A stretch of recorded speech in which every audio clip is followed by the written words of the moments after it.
Draft your LCS team and earn money. Alpha Draft. Overall, past last 3 or 4 years, I've been on 11 or 12 teams. It seems a lot, but I usually try to find a team. There was never a time except once, 2 months that I had no team. I just wanted to practice with the team and try to make myself better, make my team better, and try to qualify for LCS. But I actually never managed to do that. I was close a few times. I was playing in a lot of the promotions to the LCS. I couldn't play in the first one, and then I missed another one because some stuff happened, and now I'm in the CS and I can show that I'm still a really good player. I really like being in Unicorns of Love. Everyone is really friendly to each other, no one's getting mad. It's really beautiful to be in an environment like that.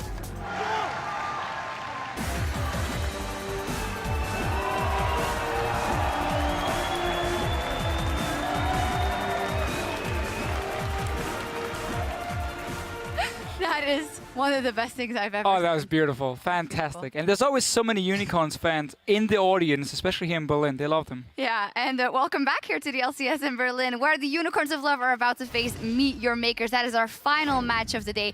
We saw the fans of the Unicorns of Love. We're going to start with the lineup of MeetYourMakers, though. Coming in here on the blue side, Mimer, Horo, Corey, Mr. Isles, Nisbet, and Yamato Cannon. They lost to Fnatic yesterday, and, well, honestly, it hasn't been going good for them, but Corey back in that mid lane. They haven't found their groove yet. No, again, MYM has had so many problems leading up to the season now in the split as well. Yesterday, I honestly feel like while it wasn't good enough, they showed improvement. And they actually showed they changed up the playstyle a little bit, because what we have seen in the past is they would just sit back and not be confident enough to make any plays at all and just slowly wait for the enemy team to win the game. But actually yesterday, we had some aggressive plays. We had the tower dive on Huni. We actually have a replay of it we can just bring up, because this shows MYM at least says we need to try and make some plays. We cannot just sit back. And, or we can say, or the problem here for MYM is they didn't set it up correctly. They slow pushed the wave in, and also Mimer and Horo here took a long time clearing their own jungle and get down to Huni. So he's already hit level 3. And if you look at the minimap, you can see how Yellowstar is already recalled from the top lane. If you see the enemy team build up the wave slowly, you know they're going to dive your top laner. So Fnatic is reading this, and MYM is way too slow. So once we roll the clip, we can see how Huni is strong enough with that Dawn Shield on a Rumble to actually stay alive for a long time. Nisbet tanks first. That's fine. That's perfect. But he needs to flash away now and not give up that first. But he ends up dying. Yellowstar, of course, is here. Exhaust the shield, everything. Misplay by Nisbet. And all in all, this trade set them so far behind and made Huni so fed that it was nearly impossible to do anything. But at least they try and make some plays. And that's the difference. Yeah, I like it as well. We saw Yamato Cannon there. He's wearing pink trousers today, and they're up against the Unicorns. Bold move. Very risky for him. Risky stuff. Yeah. He's done a good job, though. Good pick and ban faces, and also these funny signs whenever we end the pick and ban phase. Yep. Some shenanigans there. Well, their opponents are the Unicorns of Love for MYM. Let's take a look at their lineup. Visit Chachi, Kikis, Power of Evil, Vardax, Hillisang, and their coach, Sheepy. The question coming into this week for them was, when they played Roccat yesterday, can they rise above the middle of the table? They are above now. Elements lost today. They could claim that third spot for them alone. Elements lost, Rocket lost as well, so they're going to get some distance to them if they manage to beat MYM, which you, of course, would expect them to do. They are the favorites going into this game, especially also when you have carry players like Power of Evil and Vardax. They look so good yesterday. Power of Evil first, KD of 8 on the Cassiopeia, solo killing Nuke Dog in the laning phase, and of course Vardax, who was actually getting basically a free lane against Roccat and destroyed them, used the Caitlyn in the early start to really just snowball the entire game. So I really like how they played yesterday. If they can do the same now, Unicorn should win. All right, we'll see how that one plays out. Things are just about ready on stage, so let's send it back over to Quickshot and Crepo. Thank you very much, Shucks and Fisher. We're into the final game here of week 4. Finally slow down a little bit. It was an exciting game. Went a little bit too hard. Copenhagen Wolves and Fnatic, they got both of our hearts pumping. One of the most bloody, but also one of the most tactical games. Loved it. Which is interesting, because you don't tend to get those. But we're about to see MeetYourMakers take on Unicorns. Unicorns looked fantastic yesterday. Power of Evil, solo killing Nuke Duck. I think there was a lot of hype on Power of Evil coming in as one of these super hype mid laners. And I think he's living up. Maybe not quite as epic as some of the other mid laners, but definitely up there. Top 3, top 4. Gotta give him time though. It's his first split in the LCS, and he still has so much more room to grow. You can't expect him to hit the same ceiling some other players will have that have been in the LCS for years or even played competitively before the LCS even started. So I have high hopes for him. I think he has a lot of quote-unquote potential, but he's definitely a great player, has really solid mechanics, and you saw some of the outplays he did. But yeah, let's see if we can do it this game again. Well, we'll find out what Power of Evil can do as we are into picks and bans for the final game of the week. It is Azir and Lissandra, 2 flex picks off of the table. Expecting a Cassio ban, yeah, there it is. Cassio, you have to ban it because I don't think Corey is necessarily a Cassio player, and you don't really want to sacrifice your first pick on that, and then Power of Evil will gladly just pick it up. So our ban coming out from MYM. 2, there's a lot of stuff on the table still. Is this Nidalee ban coming out from UOL, or are they just gonna say like, Horo, I want to see your Nidalee, and worst case we'll get something better for that? Well, it was Kikis that debuted Nidalee last week, in fact. Exactly, that's why it might stay open here. Well, we'll see. MeetYourMakers, they've got to decide. What do they want? Ari is up. LeBlanc is up. Yeah, I think they trade Ari for the Nidalee. So they say like, okay, we banned Kassadin, and it says like, okay, if you don't pick Ari right here, we're gonna take it away from you. And then Unicorns of Love, Emilia, they want the Nidalee. You don't want to leave that up. Safe top laner pick. You know, you can lane swap, you can lane it, and we'll see from there. So I imagine Power of Evil has something up his sleeves for the Ari pick that he can deal with in lane. That's left. Maybe just sitting back with Xerath or something. Well, you've got some options. If he wants to farm, you can go that route. If he wants to go aggressive, there's a few assassins left to play with. Unicorns of Love and MeetYourMakers with a much faster pick and ban than we're used to seeing. You have to feel that the prediction and the planning ahead of time, no real curveballs, so no additional discussion required here. Yeah, again, I don't like the hover though. Just keep that champion away. Don't give the enemy time to think about the composition. Rengar hover with Lee Sin open. Okay, I was almost ready to get the legendary top lane Rengar from Mimer from back in the day, but it's not gonna happen. So Lee Sin over Rengar, Graves here for MYM, definitely solid lane champion. You can pair Graves with any support into any matchup and you can still do well. Unicorns of Love countering with Caitlyn Morgana. So they basically want to say, okay, we're going to lane your Graves, we're going to outrange you, and basically poke you down and try and neutralize that threat. Well, a lot of tower pushing power on the side of the Unicorns of Love if they want to go that route. Did a great job yesterday against Roccat in that regard, but you can see Flash and Ghost on Power of Evil, so maybe mid lane Morgana wouldn't be unheard of. Yeah, but I really think MYM has to start looking at a lane swap right now, because if they keep the game in mind from yesterday, what's going to happen is Caitlyn Morgana will push up bot lane, go for their snare trap combinations. At the same time, Kikis will literally just invade the enemy jungle and try and kill somebody. We saw even Airwax do it on Nidalee too, and I hope MYM realizes this and goes for the lane swap. Let's see if they decide to do that. Ghost Flash could also be used with a Twisted Fate, something Power of Evil has played in the challenger scene. We'll see what he decides to lock in as that final champion. 5 seconds left for MeetYourMakers. They have a lot of pick and burst potential. No hard CC here. Complex. Very similar to what Fnatic was running in their previous matchup, and not going to work out. We'll get to that in a second, because that's a Cogmore insta-lock. And this is actually, I think we can tell everybody now, UOL yesterday did not want to play their composition, but they wanted AP Cogmore in the middle, but because Roccat took it away and limited it, they actually had to resort to, I think was the Cassiopeia there. But definitely AP Cogmore is something they have been practicing a lot. He feels confident in it. And this almost takes me back to my days in CLG EU, where Froggen was the original OG European Kog'Maw sniper, and my job really was backing him up and say, Froggen, you're aiming 3 screens ahead, you're almost walking into an enemy, please watch your champion again, because that is the range of AP Kog'Maw, and it's absolutely disgusting in a basically siege composition. So if MYM get locked down without hard CC, they're going to suffer on those sieges. Well, we'll see. One Dark Binding or one Maokai route. Caitlyn plus Cogmore. Plus Trap, plus Nidalee Spear, Nidalee follow-up, knock from the Maokai. That guy's gone.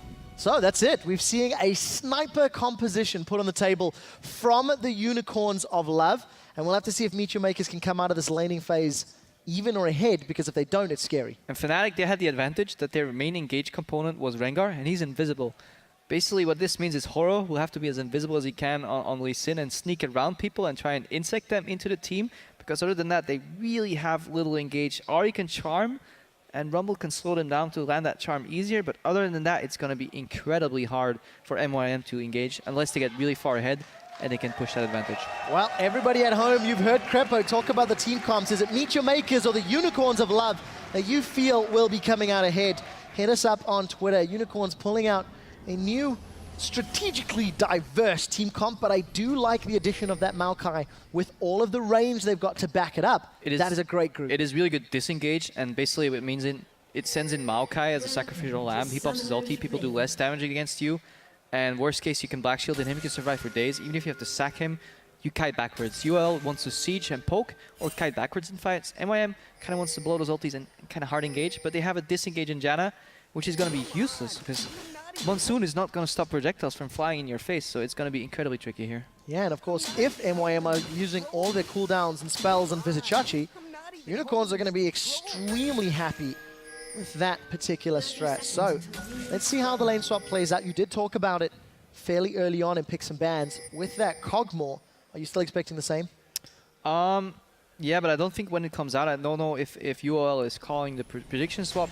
The beauty of Caitlyn is, though, it lanes pretty strong against this lane, and if not, it can take towers down really quickly. The only question mark I have is that I don't know, out of my own knowledge, is how well Nidalee duels Lee Sin in the jungle.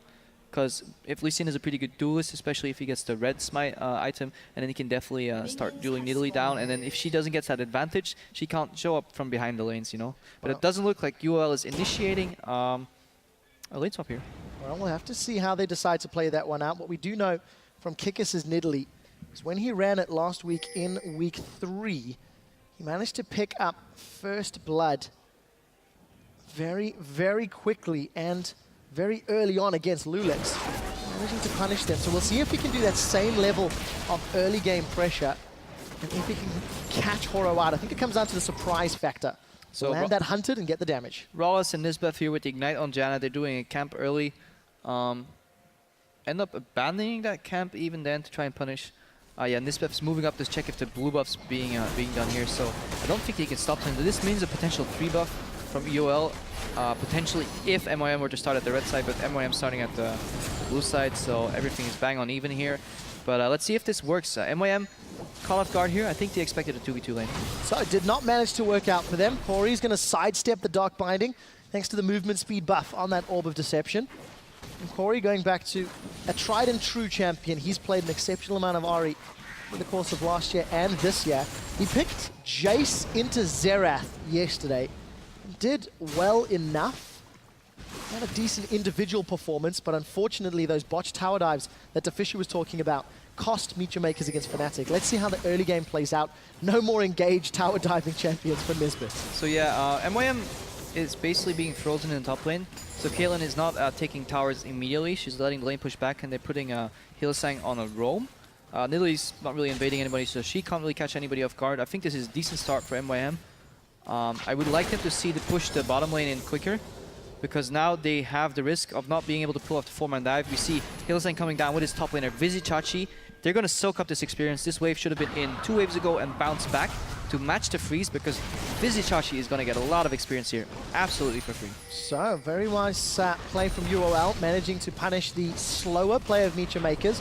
We do see Mima has been holding Horo's hand. They did a full clear together. So, Mima's going to return to this top lane just shy of level 3. And he does burn his teleport. So, Vizichachi in lane, getting a small advantage from the lane creeps, while Kikis is getting control of the crabs. Good crab by Kikis, because this pretty much puts Vardak safe. He's freezing, and he can start blowing the rumble. Later we'll see whether he's being successful in zoning out the rumble or not. Left side of the map is pretty much covered in wards. Should keep Vardak safe. This allows Kikis to start looking at the right side of the map, possibly even starting to look for Lee Sin in the enemy jungle. Well, let's see how Kikis plays that one out, if he wants to play aggressive or not. This time around didn't go in. Power of Evil slightly ahead of Corey and using that Caustic Spittle and Void Ooze to put damage down. Vardax broke the freeze on top lane, so he's definitely pushing out. UL's pushing out on bottom already now, but here's Kiki's coming behind Corey. Let's look for the Javelin Toss. Does it connect? The answer is no. Swaps to Cougar form, pounces in. Flash away from Corey. Summon spell burned. Successful gank. So they're basically turning these triple freezes on in a triple push. They burned the summoner from Corey in the mid lane. Crowd's going wild for these absolutely fantastic plays. But basically they're putting pressure on triple point at the same time in the map. This could allow for Kikis to move between those lanes into the enemy jungle. Let's see if he does that. So a lot of mobility. Part of the reasons that Nidalee is so favored. Lots of burst damage. Lots of hop, skips, and jumps. Horo's going to get control of the crab on the bottom half. He gets jumped out pretty badly here. A lot of damage. No level 6 yet for Power of Evil, so Horo's going bottom though. Gonna connect. Let's see what Horo can do. That's a flash forward from him. He's gonna get the Tempest and the cripple down. Hylissang reply flash. Now Vizichachi puts a smash down on the ground, but Horo gets damage and a support flash for his own flash. So that's definitely a net win for UOL here because they poked down Corey. Mid lane, Kog'Maw still has double defensive summoners. He won that trade. They got some damage on the mid tower. Horo didn't really get a gank off early, and Lee Sin kind of has the snowball. We see less and less Lee Sins over time because it seems incredibly hard for any Lee Sin to really make a big impact early, and then other junglers just have more damage or more utility as the game goes on. So, Horo under pressure again. A lot of players talking about how good he can be, how good his performance is, but one thing we do have to highlight, with Chachi getting back to lane, he's got himself a 13 CS lead over Mima. Vardag's even on CS with Mr. Rolf, but he's pushing the wave past the river. So, no longer really freezing on his side of the territory. Yeah, he's definitely using the push and then the poke on the Rumble, trying to deny him CS. Rumble's getting a lot of experience though. Yeah, I think UL is definitely benefiting from those couple of creeps they caught early. It allows them to be slightly tankier and then have the two-man farm squad with the Saplings plus Pool coming out of Morgana and Maokai. Yes, they push the lane, but they don't really care, you know, because they're defending the tower when they're pushing anyways. I need to see some utility coming out of this Caitlyn. I want to see some towers getting sieged or taken down. However, UL is fine taking this to the later stages of the game because they have such insane siege poke. Once they start grouping, it's gonna get ugly, yeah, if they manage to land those skill shots. Well, interesting back timing from Vardags. He picks up boots and a pickaxe. Mr. All sitting on 56 CS, has the money to get the BF sword. So if it comes down to the trading and the burst, plus the Janna shield, there's a lot more burst that can come out from this Graves. I want to see how Vardags plays this lane. He's not pushed towers, like you were talking about, like you were maybe thinking. This time around, he's not going to really have the damage. No, he's not going to push in Graves Janna, not with that item disadvantage. For everybody you out there watching, if you want to gauge whether somebody's going to pick up a BF sword, that's 55 CS if it's a quick farmer. If it's a slow game, it gets a little less CS because you get more global gold. But if you see a lane swap situation, 55 CS is what you want to look for. And it bang on, 56 CS goes to base, buys BF sword and the potion, and comes back. And even though the Caitlyn based on like 50 CS, boots pickaxe. Kind of don't agree with that base timing. So the question then for the Unicorns of Love, considering Vardags froze the lane and did not push that top tower, and you've got the pickaxe, what is the decision for Unicorns? Do they want to just keep extending this lane out? Do they want to get Nidalee and Kog'Maw to a power position? I guess they want to just give the freeze over to Vizichachi, have him get him a safe lane where he can farm, keep that advantage up at least, and then swap more members back to the bottom side of the map so they don't lose dragons. Could be a possible rationale. Maybe he was scared of getting ganked, his vision ran out, he just wanted to base for safety. There's a multitude of reasons here, but Vizichachi definitely strong enough to hold his own against Mimer's Rumble here. We see favorable trade coming in. UL definitely seem... They're making the first step right now, so they're definitely in control of this game. So, well played by Unicorns of Love. They were the ones that initiated that lane swap, remember? And they were the ones that got Vizichachi into lane because Mr. Rolls did not push it. Kikis steals away the crab there, I believe. It is in favor of the Unicorns. Take a look at the CS. Even mid and AD carry. Slight advantage. Because Vizichachi, Kikis is taking a page out of Diamond's book, and he's starting off this jungle Nidalee with a few steals. And this is all they need to do. They just need to divide their time because Kog'Maw scales incredibly slowly, but once he hits his power spike, that's when they actually start grouping. And UOL is basically spreading out right now, and eventually they'll close the trap, you know, and they'll all come together and start taking those down those towers and force even equalizers to be used as wake clear later on. Vardags, he's having troubles though. Graves is an 80 spellcaster. Combine that with the Janna shielded bonus 80. Combine that with a quick BF sword. That means an auto Q auto combo deals a whole lot of damage. Morgana can't protect him. Black shield, it's pure physical damage. They need to land bindings, but even then Caitlyn's follow-up all in isn't that strong. Oh, Dark Binding connects. Hylissang's in trouble. Hylissang is dead. Crippo, as if by design, Mr. Rolls demonstrates how powerful a BF sword is. Yeah, and at the same time, like, they weren't even close to killing Nisbeth there. He still has Monsoon, he still has Flash, even if Vardags landed a trap. I think a slight overreach from Hylissang there. And this is the nature of the lane. If you don't AFK, push, shove, poke tower in the first 6 levels as Caitlyn Morgana, and you don't get equal items, you have to whittle down your enemies, and it doesn't happen. If you go for an all-in situation, Graves Janna's gonna win out. Well, Graves Janna did win out. Pretty Got themselves an assist on the board for Horo as well. Not necessarily ganking, but he's on the board at the very least. 36 CS to the 43 of Kikis. Keep in mind that Kikis stole away that previous red buff. And starting off relatively powerfully. Vision denied. Kick is trying to set up now for Mima. Let's see if they can make this play work. Mima does not have Equalizer. It's just about to come off cooldown. Trap gets avoided. I think he's gone. Here's the spear. He comes out. Equalizer goes forward. Mima's going to get dropped down eventually. 200 hit points. And the Vengeful Maelstrom picks it up. Unicorns reply on the board. It's not over yet. Horo's looking for Vardags. No Tempest, no Cripple, but he gets the flash. Yeah, I've a lot of sympathy for Horo here. He seems to be gets put in these situations where it's really hard to play as champions. If we dial back to that Olaf game he played, he really had almost no openings, and as Lee Sin here, he has a hard time ganking the Maokai. It's probably not going to work. He's never going to get behind Kog'Maw because Kog'Maw's almost playing behind his own tower. And then bottom lane, you got to get behind a max range Caitlyn and a Black Shield to really kick somebody in the lane and get a gank off. It's incredibly hard, and Horo's having issues with time here because he's going to get outscaled. Well, we'll see how that works out. 200 gold separates these teams. You've touched on scaling. It actually became very, very relevant in the Fnatic matchup. Arguably part of the reason they could stay into it. We'll get back to that thought in a second. Kikis is being baited forward. Power of Evil's on the sideline. Let's see what Unicorns can do. They've got no vision. Ace in the hole catches Corey. This is going to get explosive. Power of Evil gets kicked backwards as Horo's trying to find a target. Kog'Maw gets blown up as Horo flashes over the wall. Now Corey's on the full retreat. Kikis is chasing. He's got red buff. He eats a charm, but he pounces in. He manages to get the takedown. Now onto Nisbet. Red buff ticking. Follows it up for a double kill. Ends up being a 1-for-2 trade. And you see MYM springs the trap spring the trap on the Kog'Maw that is immobile, but they don't have any hearts to see to lock him down, and it takes too long, and UOL get counter damage, get counter poke, and MYM ran out of fire really quickly there, and they get turned on, and this is not a good sign for them, because if you get your engage an inch away from a Kog'Maw, you should get blown up, and because later in the game, you're not going to get that close to them anymore. This was definitely a really good patience by MYM. Really nice to see them wait that long, but yeah, too little. It's exactly what I was about to highlight. They had 3 members with the ability to pounce onto Power of Evil's Kog'Maw, and they couldn't blow him up. In actual fact, Horo's kick got him away from the rest of the Unicorns members. So, small misplay from MeetYourMakers, quite reminiscent of their failed tower dive yesterday. Keep in mind they've lost Dragon, but they did secure the top tower. So, global gold at least staying a little bit in their favor. Yeah, the game's still even. There's only 1 Dragon difference, so, but the argument of time is on the hands of UOL here, so let's see how they play this out. Let's see how passive they're going to play this game, how much time they think they need before they actually start grouping up and sieging towers. So that's an interesting question. MeetYourMakers, they don't have the strongest of wave clear. Ari's good, Graves are good, relatively short range. Equalizer's fantastic, of course. When Unicorns of Love start sieging up, there's not a lot of hard CC to lock them down. So in theory, Unicorns, with the public opinion, and the tools, they should be able to siege towers relatively effectively. I mean, let's play out this siege in our heads, really. What can stop Morgana from walking up, Nidalee from spearing? Ari Charm. What can stop the Ari Charm? A good Black Shield. So in essence, unless the Ari Charm is blind, a good Black Shield from Hylissang will negate any chance that MYM has of catching, so they need Horo to flank. But unlike Rengar on Reignover, he's going to be in full vision if UL wards their flanks, and we've seen that Hylissang is pretty decent at doing that, because he plays champions like Thresh and Morgana a lot.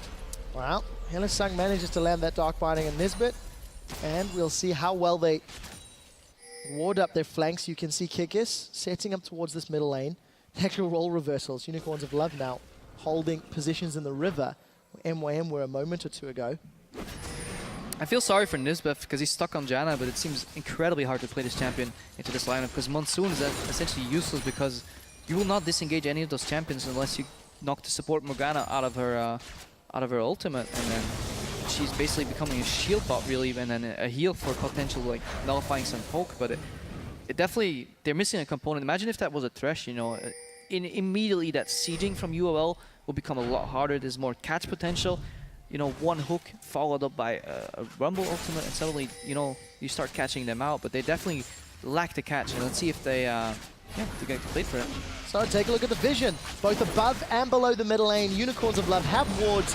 They're sieging up the tower, and they're going to get it down to a few hundred hit points. Actually, so much damage. Ace in the hole not available, so Vardag's not going to be able to go for that killing blow. You were absolutely right there, Quickshot. Look at it. He's forced to use his buckshot and his ultimate to clean that wave, and even then, they're overextended in a position where they get punished. Good job, though, by MYM. They get the tower in the bot lane. Corey forced out Power of Evil here, and they pick up a turret.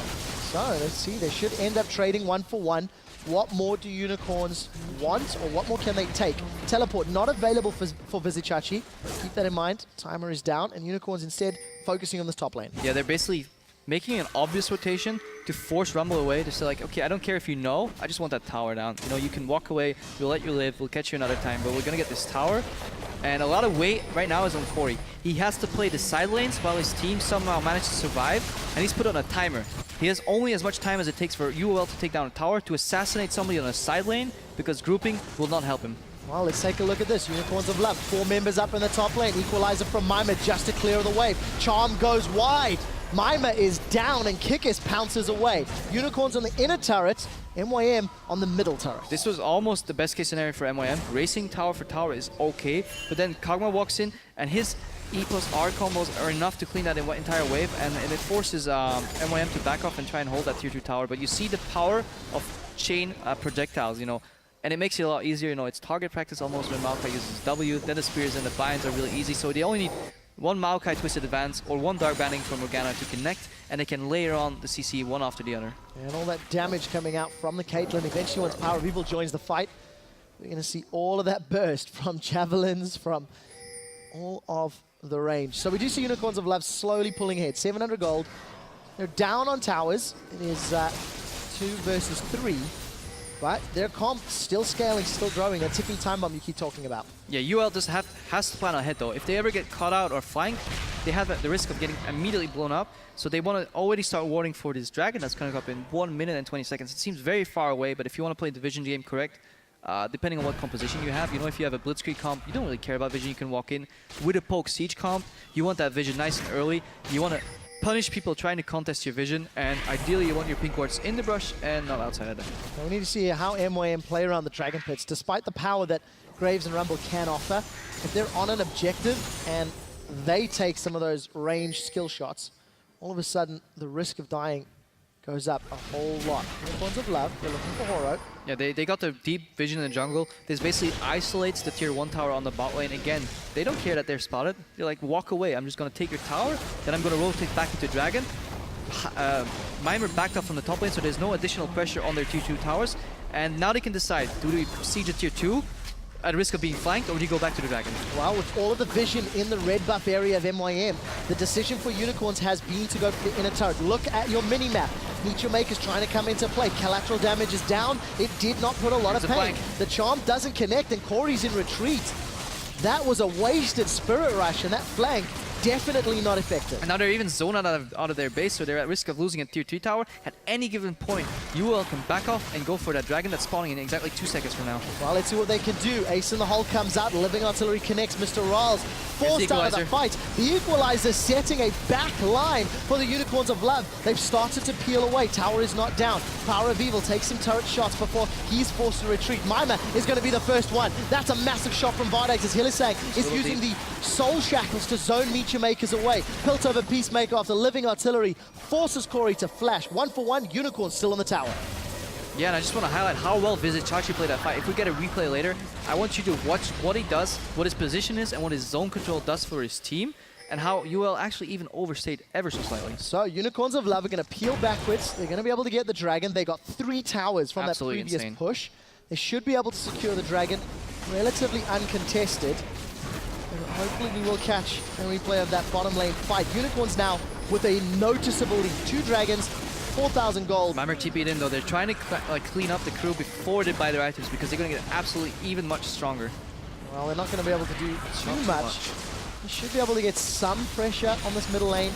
But truthfully, it's going to be too little too late. Here's this fight. So basically engaged, Vizicachi pops his ulti and stays in front until his team leaves the base. I think Hillisang gets a little over-eager, trying to protect Power of Evil here with the flash later, but Hillisang is Vizicachi's the front line. They take down Mimer, they could disengage.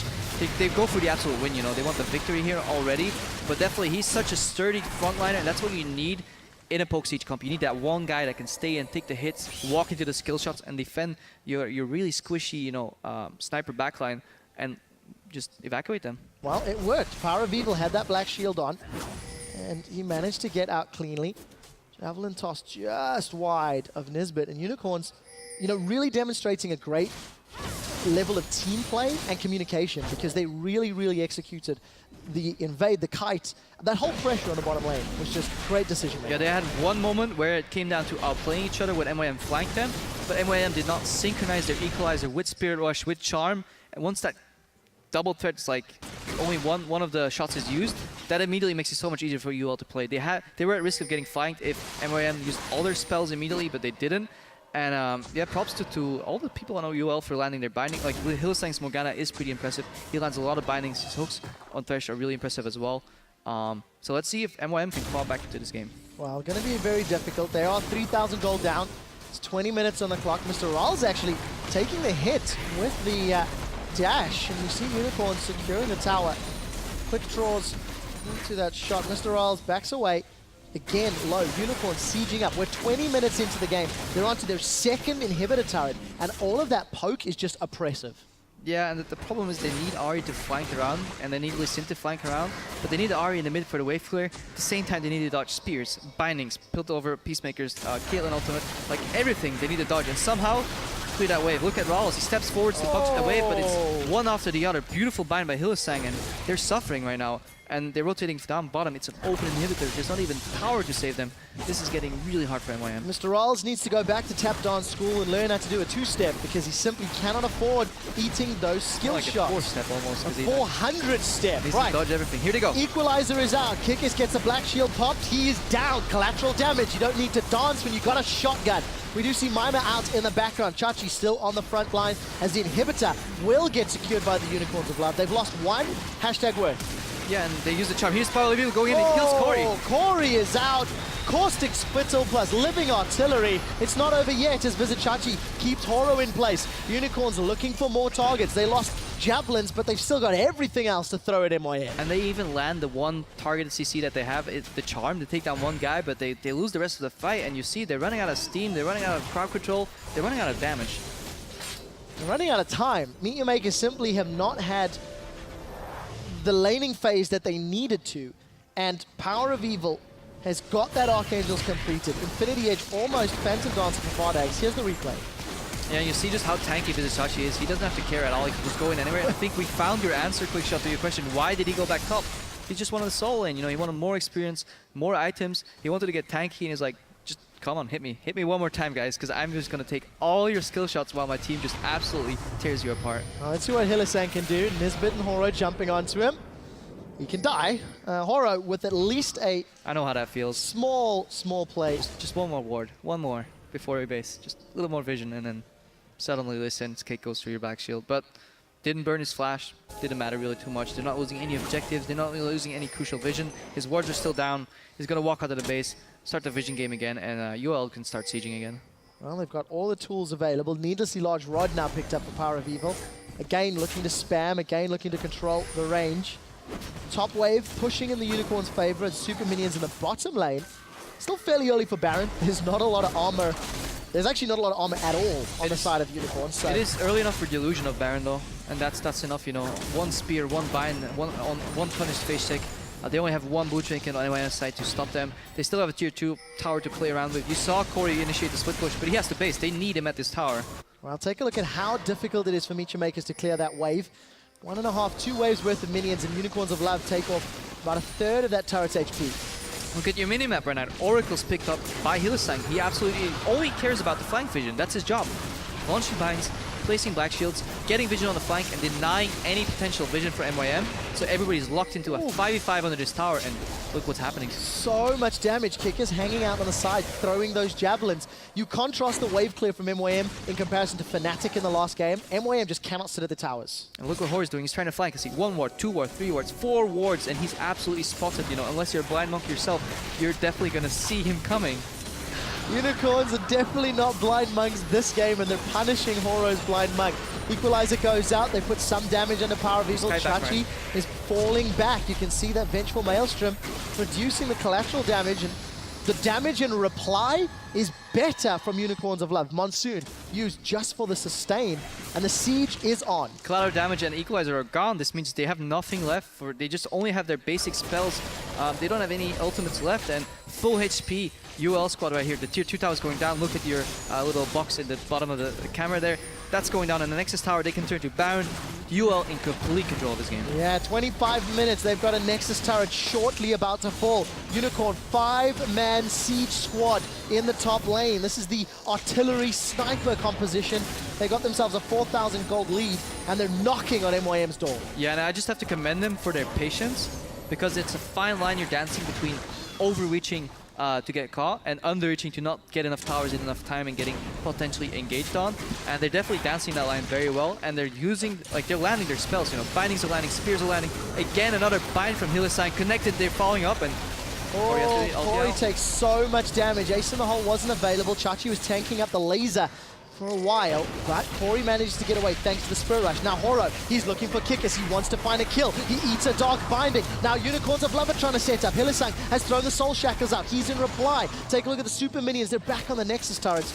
Nobody goes down, but the damage is being done. UL's a team. Bardic steps in and gets that second harpoon. He's not, you're not gonna kill my support for the 4th time. We're getting him out of here, you know, we're backing off, going back to the base, healing, and yeah, MYM's running out of stuff for UL to take. They might actually have to just turn around and start looking at neutral objectives like Dragon, like the Baron, and then clean up the base. Well, Unicorns of Love have also earned themselves a fair amount of money over the last few minutes. 1,000 gold for Power of Evil to spend. Vardags just finishes off his Phantom Dancer as well.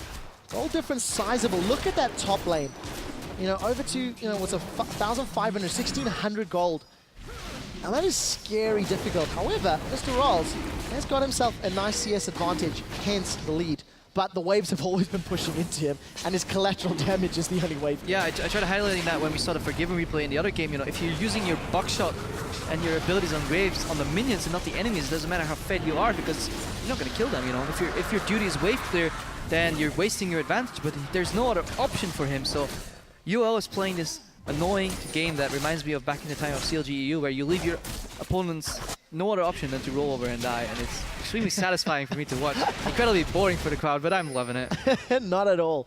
Unicorns of Love demonstrating they can land skill shot after skill shot, and every time they do, someone from MeetYourMakers is shut down. It's just great control. You know, Unicorns, it's a patient, it's a focused team comp, and they're making it work. And like MYM, they don't have time to move your minions, you know, you can't even get them out of the base, because every time you start pushing, this 5-man death squad is knocking on one of the like inhibitors or the turrets, and there's no side lane pushes, there's no counter objectives, because they're squeezed out of vision and they're stuck in their base, and then once they have to group up, it's basically dodging less, you know, and yeah, they hope they would dodgeball up, because that's what they need right now. And even right now, once they're forced back by the spells coming out of UL, and they're just losing their inhibitor. Well, let's see. Dodge, dip, duck, dive, and dodge again. MeetYourMakers are trying, but they are failing. You can't dodge an ace in the hole, but Mima can eat it. We do see Vardex goes out as Mr. Rolls puts another kill on the board. That's a 2 without reply. MeetYourMakers, they do manage to survive and surprise Unicorns of Love. And this is exactly how you beat a poke comp. You just pull the trigger, you go all in. This is what I want to see Elements do the other game as well. Just use all your abilities at once. Try to blow up your enemies, because they have skill shots coming in every couple of seconds, but it's not enough. You know, once those cooldowns are down, they actually don't have much disengage. And I really want to give props to MYM. That was a beautiful play. That was really good play, crawling back to this game the way they did right here. So a small glimmer of hope for MeetYourMakers. They claw the gold lead back. Talk us through exactly how MYM could punish Unicorns. Equalizer is really important. It slows them down. Corey goes in, he draws the aggro, but then they can't finish him off, because they would stand on the Equalizer if they do so. Hylissang's busy with Horo on the side. He's in full vision, but it doesn't matter.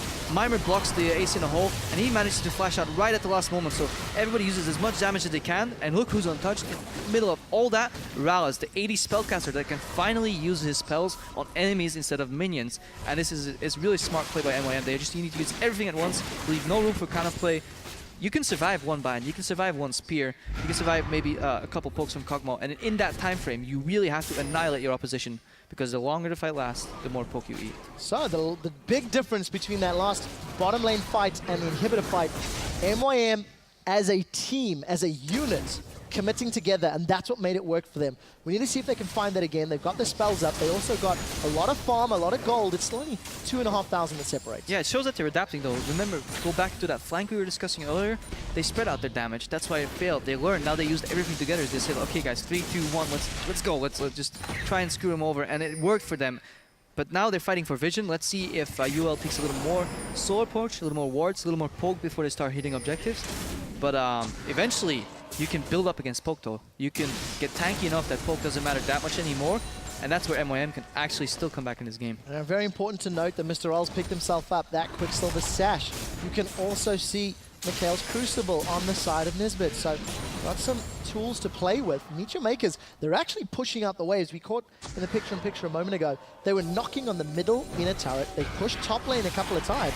You know, MeetYourMakers, they're happy. Corey, Hourglass is away from some of the damage. Let's see if he can survive. Spirit rushes back.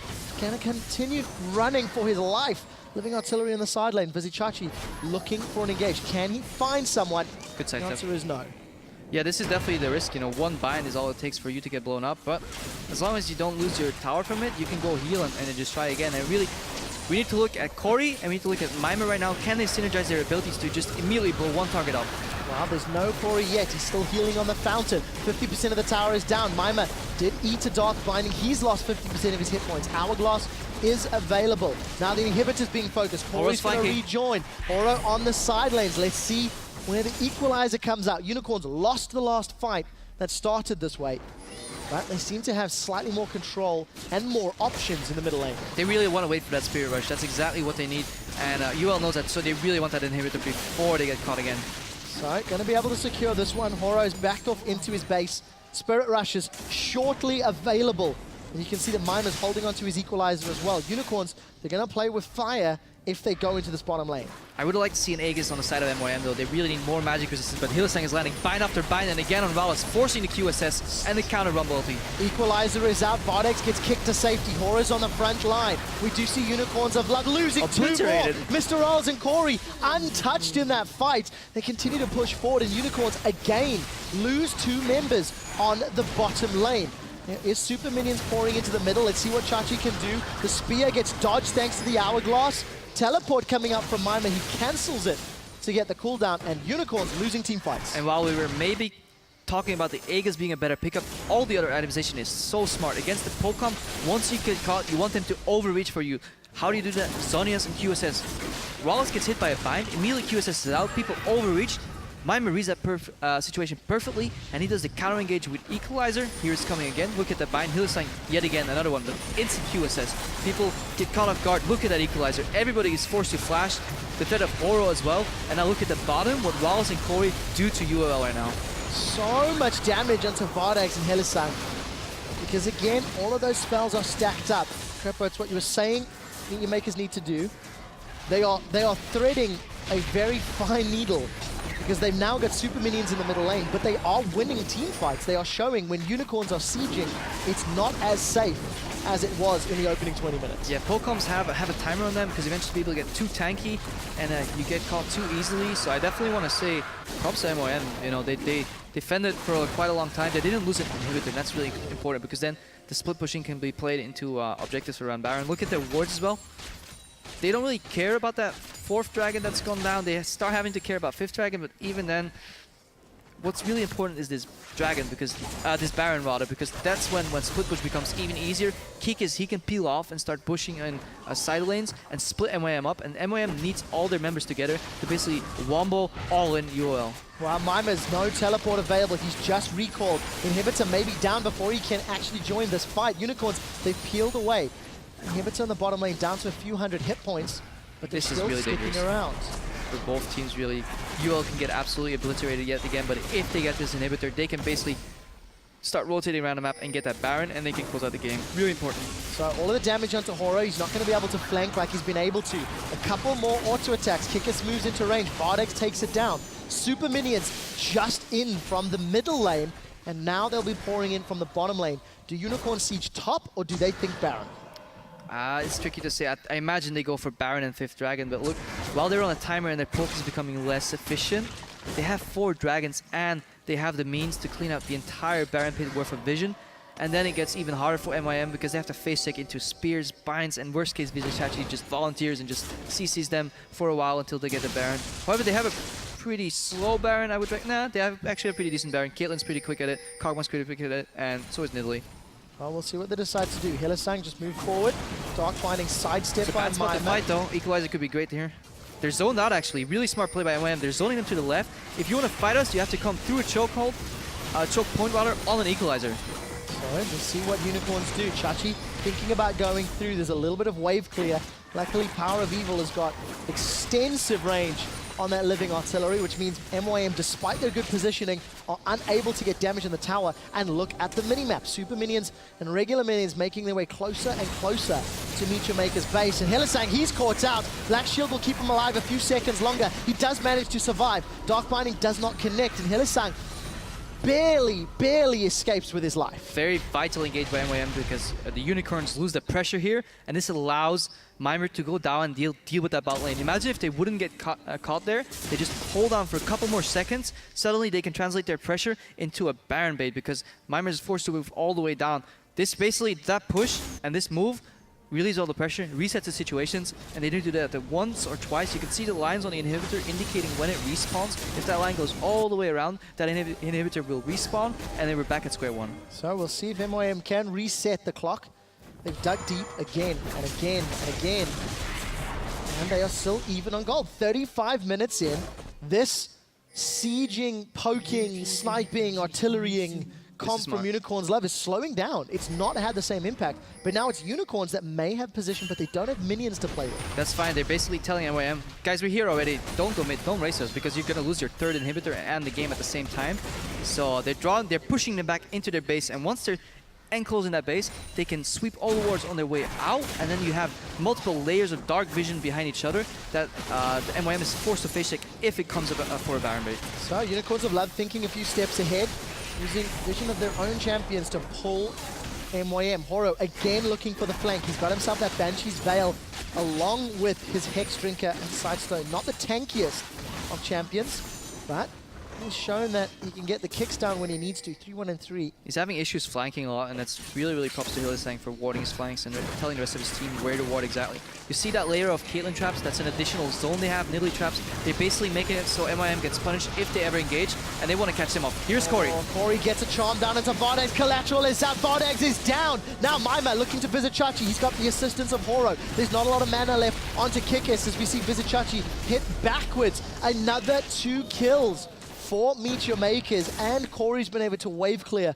against the Nexus turrets. They've defended. Those inhibs will be up in the not too distant future. The stones. And MYM have reset. Corey, Spirit Rush into Charm Flash when the enemy team has a Black Shield available to themselves, still landing it, forcing the AD carry to get blown up.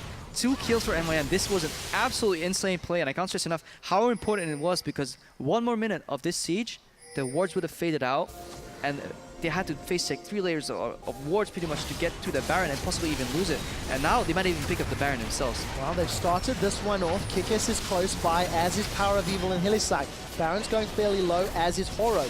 We do see those javelins going Fish wide. in the barrel now, though. Kikis is trying to get in range. This is, like you said, Fish in a very small barrel. Mr. Rolls continues to hit it down. Kikis looking to set wants in. to steal it. The pounce is available. The smite is up. It's not going to get taken. Javelin connects onto Horo, but Kikis is forced away. Now Chachi's jumped into the fight. Hourglass is up. Vardex has joined. The Javelin connects, as does the Piltover Peacemaker. Flash away from Mr. Rolls. Living artillery after living artillery is coming down. Unicorns, they lose Baron, they gain a kill, and potentially objectives. They're now pushing, knocking onto MeetYourMakers' door. Where are the minions? Vardex is pushing in the top lane.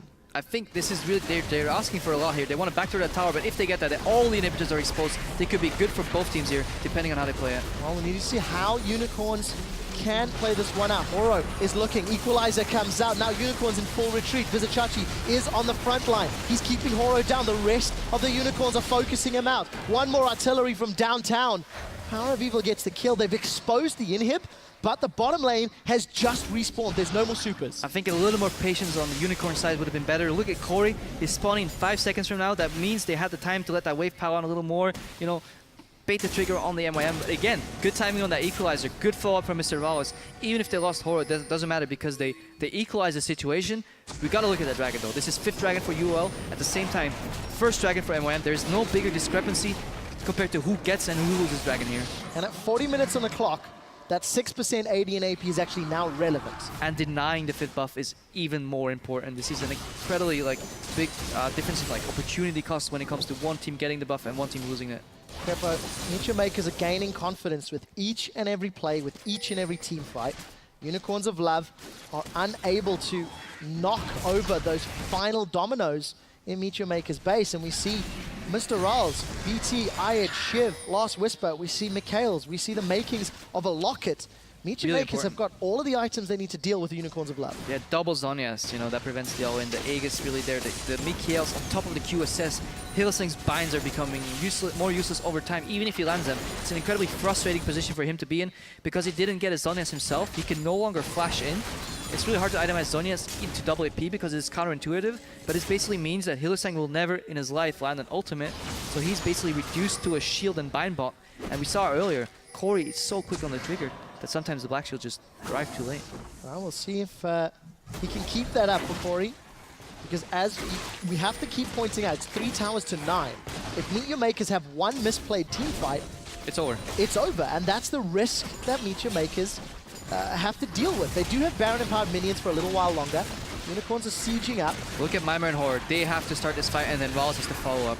Well, Mr. Riles gets caught up. Corey's low, though. Not to use the QSS. Ace in the hole still available. Corey forced away, which means Unicorns of Love securing in him. And this is incredibly smart by Power Lever because he could be poking anybody on their team, but he goes for Corey because he knows Corey is the essential link in that chain of engage, because every time he has Spirit Rushed in and taken out one guy that was slowed on the Equalizer, and then Wallace followed up, if Corey gets kept down, you see Power Lever, he doesn't care about anybody else. He wants that Ahri dead.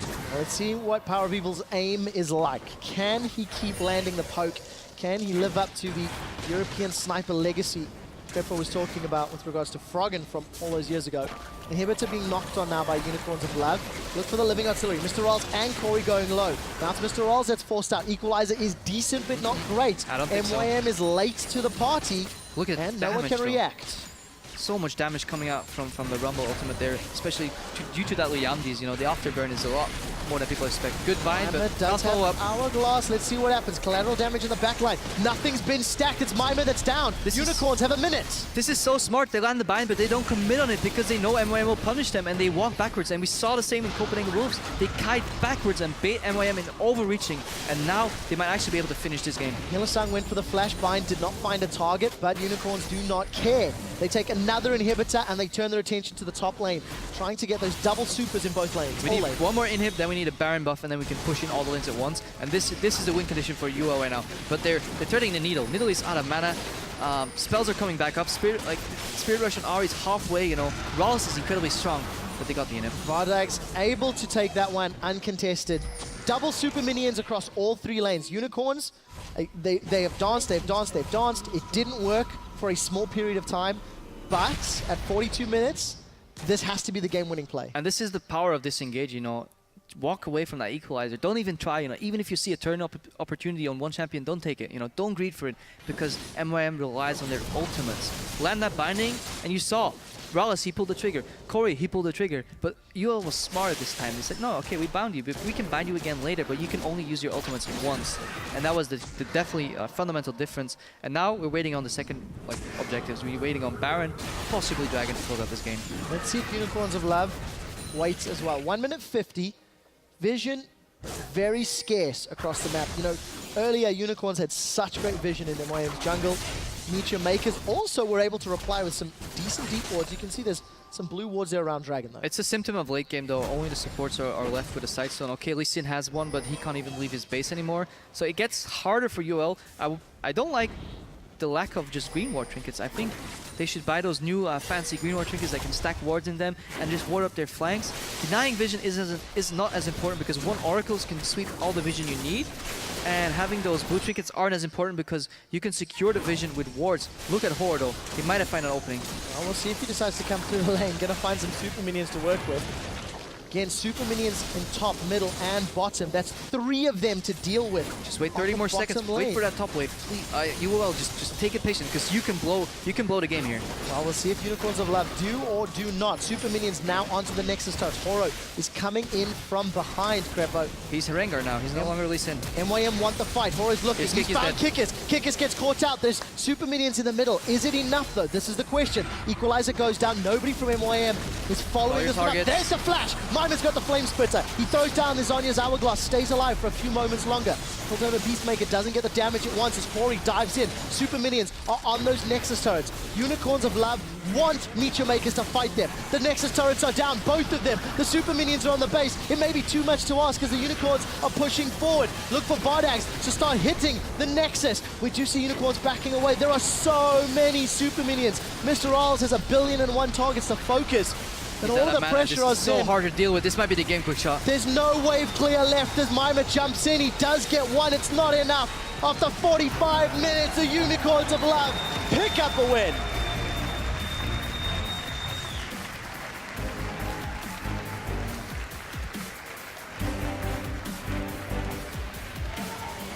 Took a long time to finish, Crapo. I actually want to thank all 4 teams involved for giving us 2 completely different style of games, but equally fun to watch and analyze, because there's definitely something to say here. It's interesting to see Unicorns, they pull out that very heavy siege comp, very heavy poke comp. Taking a page out of Aframo's book, going with the chilly fist bump, walking around.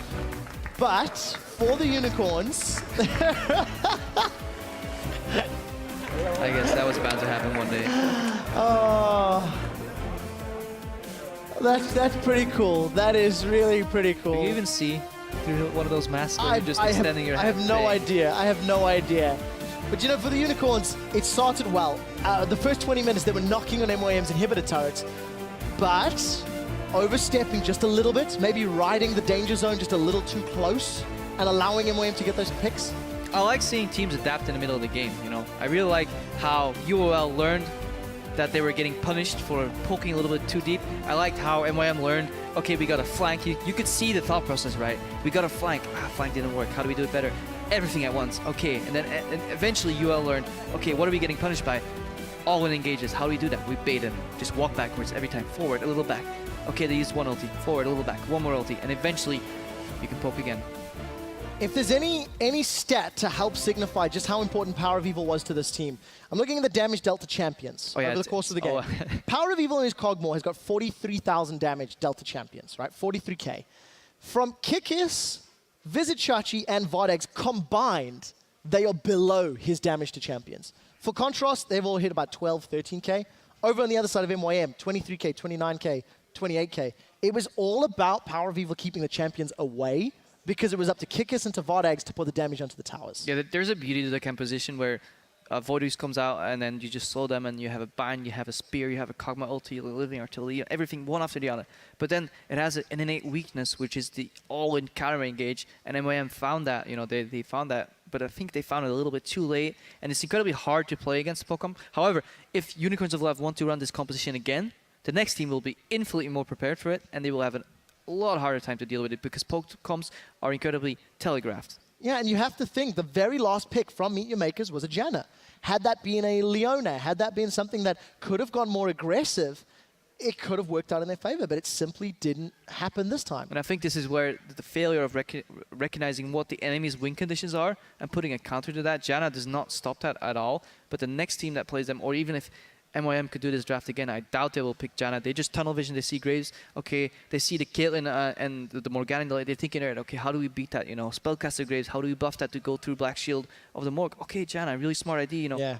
Caitlyn outrages me, but it's okay, I can deal with it. I get a shield with Graves dashing in, doing return all-in damage, and you saw it at the bottom lane when Hylissang overstepped, he got blown up. But it's a tunnel vision, and that punished them. And next time, I think MYM will be better prepared. Yeah, borderline, not seeing past their own nose, as were the case. Unicorns of Love, they pull out a unique team composition, and they pick themselves up a win to end the week. Shox is joined by one of the Unicorns of Love. It is Vardags at the analyst desk. Let's hand it over to her to take a close look at the win. Thank you very much, Quick Shot, and congratulations, Vardags. That's a 2-0 week for the Unicorns. Must be good. Yeah, it's pretty amazing. It's the first week we actually managed to go 2-0. We've always went 1-1 so far, and we actually managed to pick up a win in the second game. So, Tell me your thought process during the pick and ban phase, because I was looking at you guys building up this siege comp, and then seeing MYM again lock into Janna, take the Rumble as well, and a lot of champions who would basically have a very hard time dealing with you guys and how you could set up the siege. Did you really feel like you won in that pick and ban phase, or? How do you see it? We felt very strong after pick and ban. I felt like our picks in general were really strong against what they had. So we were really confident, and we practiced a lot of these matchups. So we kind of predicted what they went for. So Yeah. it was pretty good. So you guys did good early, and then you were waiting. You know, when Kog'Maw hits at level 11, that's very good. We know late game he's very good. But then there was this window that MYM managed to fight back in the game, and you got caught a couple of times in there. Tell me how you reset your minds and reevaluated what you had to do. I think for us, the problem was when we actually got the inhib, they got so much free farm. And for us, we kind of had to think of the next step. We had to calm down. We had to prepare for the next objective. Are we going for 5 dragons? Are we going for towers? How are we setting up the siege with wards? And we just kind of talked together, got a plan, and calmed down. Yeah, and obviously in the end you guys managed to win, so a bit of a relief, I guess, after almost having that comeback from MYM. But for you guys now, 2-0 this week. We have H2K doing the exact same. You guys are in the middle of the table. Rocket now is falling down slightly, and you're obviously looking out towards the top. Top of They're the table actually here. number 3 now. Actually, number 3, yeah, sorry, because now Elements is also below you. Did you expect this going into the season, that you were going to be one of the top teams? I actually expected us to be somewhere in the middle of the table, to be completely honest. But we've been performing pretty well. We had some pretty rough matches, but we're doing pretty well for ourselves right now, so For sure. I'm pretty happy. Yeah, that Caitlyn pick definitely seems to be working out for you when you can put that damage down and push early as well. What would you say for you has been the biggest thing for you personally, or what your bottom lane that you've improved on that you take from this week into the next week? I think for me and Hilly, we just practice on a daily basis together to get stronger. I think back in the days we got a lot of criticism for our 2v2, so we just practice a lot and try to improve. And how have you actually noticed the difference now from playing in the Challenger Series with the team and coming into the LCS, facing these new bottom lanes? Do you consider the EU bot lanes to be very strong, or do you think there's a lot of them you guys can beat easily? I think there's a lot of strong bot lanes in EU. I think me and Hilly actually improved a lot, so I would actually rate us quite high. Okay, where do we say? Top 3? I guess, yeah. Okay. Yeah, there you go. Don't let me throw you off. Just put it out there. Very interesting seeing the Kog'Maw come out here. We know a lot of people always talk about the Unicorns of Love. They're going to pull out something crazy. How does it work? If there's one person that wants to try something new or something off meta, do you then all go for comfort picks, or how does that work? Well, for us, when we actually play these kind of off-meta picks, we usually talk about it before and we practice it a lot. So we have our, like, all of the players pretty much, like jungle, top, mid, they have their special kind of picks and we practice it. And those that work, we kind of try and implement them into, like, LCS games. And That's I assume, sorry, that you guys are very patient when it comes to actually playing scrims, because you're going to try out all these new picks. Often, I would assume it's going to fail and you have to go back and say, why did this pick work here? In terms of scrimming, how often do you really feel like you just pull out these random things that everyone hates to play against because they have no clue what to do? And how often can you then take it and put it into the LCS? It's actually quite often because we put a lot of thought behind everything. Like, we don't just think of some weird champion like AD Sire, it's going to work. We usually put a lot of thought behind everything. So most of the stuff that we actually try usually works out to some extent. Yeah, we have seen that. Finally, I've asked the same question to the guys here yesterday. How has it been for you coming into the LCS? This whole lifestyle, the fans waiting and clapping as you come off the stage, it must be great. It's really cool. I mean, like, for me personally, coming from being a fan of the LCS, just watching, and now actually playing here, it's really cool to actually be sitting on the stage and playing in front of people. And eating a lot of pancakes in the gaming house. Of course. Yeah, fantastic. Well, 2 in a week for you guys. Great job. Congratulations. Thanks. All right, with this week's games wrapped up, let's turn to the table and see how everything has played out. SK Gaming is still sitting comfortably at number 1 as they'll look to tie their current win streak record held by Fnatic next week. Now, speaking of which, Fnatic is still behind them in second, with the Unicorns of Love now in third. And here's where it gets really interesting. The Copenhagen Wolves and H2K have both climbed in the standings to the Elements in the number 4 spot going into week 5 of the Split Fee Show. Yeah, and I don't think anyone before this split started would have put Elements as a mid-tier team in the LCS with the change. They got it Reckless, of course. We talk about how now they have this superstar AD carry. Not saying Taps was bad at all. He was definitely up there with the Reckless in the last split. But everyone was talking about how now this could be the piece Elements really needed to become a better team. And yet, it simply doesn't work for them.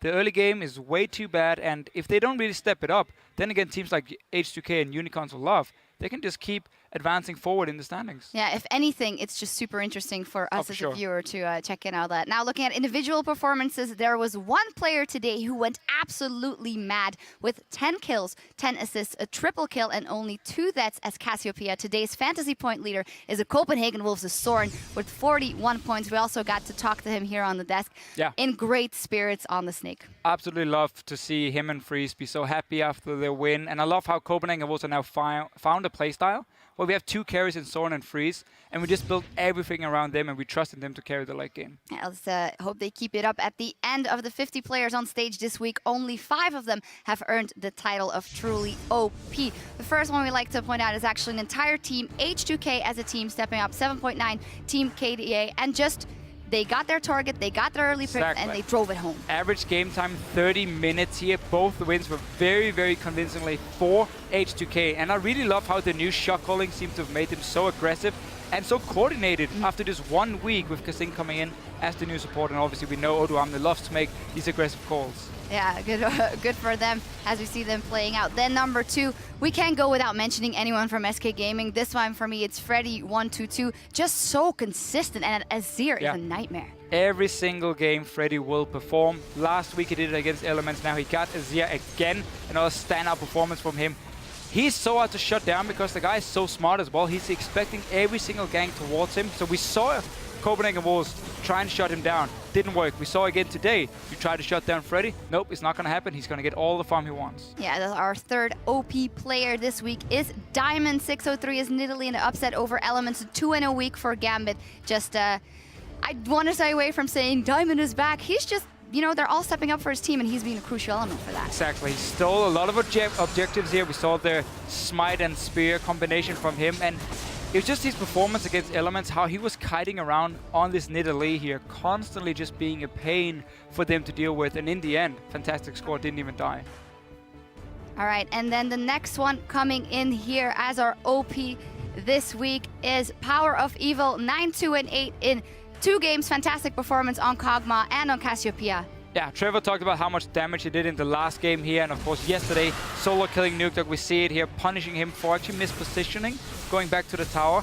So Power of Evil has actually turned into one of the better mid laners we have in Europe. There was a lot of expectations coming into the split, and he's really actually shown how good he is. Yeah, living up to the hype is a hard thing to do, but he absolutely did it. And our last OP pick is also a mid laner, Soren. We have to call him out. And, well, Cassiopeia, he just loves that champion. He does so great on that. I'd love to see what he can bring on the others if the Copenhagen Wolves get those advantages. Yeah, it's really been his main champion, so it should start to be banned away from Copenhagen Wolves, because every time he plays it, we can see him have so much impact in team fights. Again, his laning phase is great. And this is just his most comfortable champion, to be honest. He said it himself here. He just feels like every single lane matchup, he can do whatever he wants. Yeah, fantastic one. But of those OPs, of our most valuable player coming out of those, carrying the Unicorns of Love with 9 kills and a KDA of 8.5 over 2 games as Cassiopeia and Kog'Maw. It is their mid laner, Power of Evil. Fantastic. Living up to the hype. It is a hard thing to do coming into the LCS. This guy delivered. Yeah, we just talked about how good he was in the 2 games we've seen this week, and actually close to every single game in this split. He always brings out some new picks. I know he has like 10 different pocket picks ready for whatever counters he needs, so we're going to see more crazy stuff from him. And as long as he can keep playing like he's doing now, Unicorns are going to be at least top 5 in the standings. Don't worry if you didn't have Soren or Power of Evil on your fantasy theme this week. There is much more time to make a comeback when the European LCS returns next Thursday with an El Clasico matchup. Fnatic against SK Gaming. I am so hyped for that one. Oh, hell yeah. That's going to be insane. SK undefeated still. Can Fnatic actually break that winning streak? It's going to be the big question. We will see those matches begin next Thursday right here at 6 p.m. Central European Time. That is 9 a.m. Pacific. Meanwhile, the North American LCS starts its week 4 tomorrow as Team Coast face off Counter Logic Gaming. Dignitas will go up against Cloud9, and to close it out, it's Gravity versus Team Solomid. That all starts at 9 p.m. Central European Time, noon Pacific. Are you excited to see Björksen? I'm always excited to see Björksen, even though he's American for me now. He's no longer Danish, sadly. I only have Santorin left. But that's going to be enough. As we look towards the weekend and Valentine's Day, we want to share a little bit of love with you. The Unicorns of Love tweeted, "We must confess, we have a crush on you guys. Will you be our Valentine?" With that stare, I don't think anyone could say no to that. I'm sold completely. You're sold. What a beautiful man. Well, that's just you say that to everybody. No, not everyone. Cyanide has said it to Reckless, I believe. Who else? Just 2 guys. Power Yeah, well, Power View, 3 guys. That's not in. All right, no, not that's many. nothing. That just about does it for us here in Berlin. We'd like to thank Crepo for lending us a hand on both tests this week. And from myself, the Fee Show, and the LCS broadcast team, thank you for watching. GG and good night.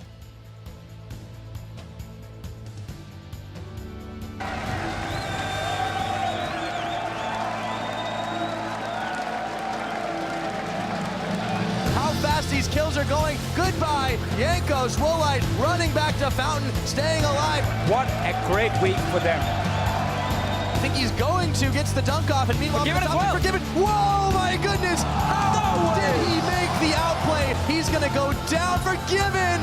8 wins on the board.